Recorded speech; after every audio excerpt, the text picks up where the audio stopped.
So now that this video from 2023 has surfaced with Taylor, Frankie, Paul, one of the big questions is what happened with custody of her children? There were two children at the time. The one she had with Dakota was born later. But there were two children, one of whom was struck by a bar stool during the altercation. So we have sources now connected with the DCFS investigation, Department of Children and Family Services. And here's what we can tell you. They did nothing.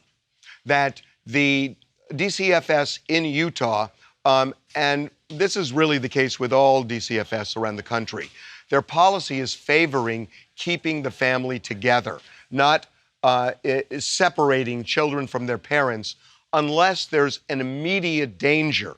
In this case, there was no immediate danger, according to DCFS, our sources say.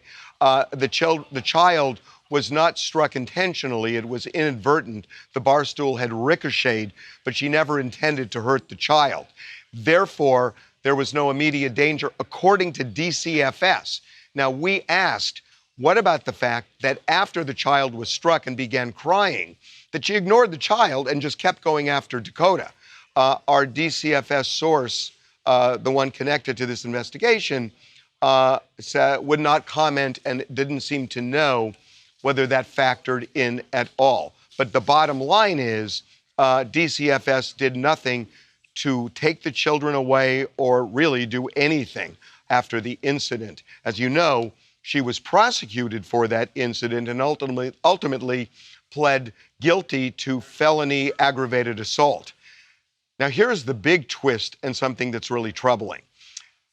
Tate, the father of the two kids, Tate Paul, as soon as he learned of the incident, he had his lawyer from family court immediately approach Taylor's lawyer and say, I want to change custody from joint custody to full custody. He wanted full custody of these two kids. He was so alarmed by this. And we're told Taylor did not put up a fight and agreed to it.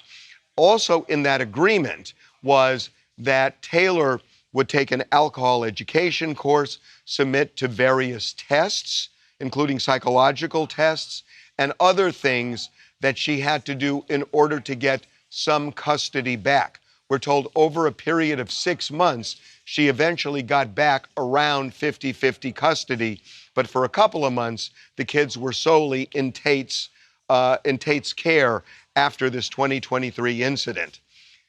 Now, our sources, and you can take this to the bank, our sources tell us Tate is outraged that he had never seen this video until TMZ posted it yesterday, and that he had asked about video and was told he could not see it. The police said he couldn't see it, couldn't get it from DCFS. They said there were privacy issues. He wasn't even allowed to talk to Dakota because Dakota was considered the victim in the case. So he was blocked from ever seeing this video, and that Taylor told him that the child was not struck.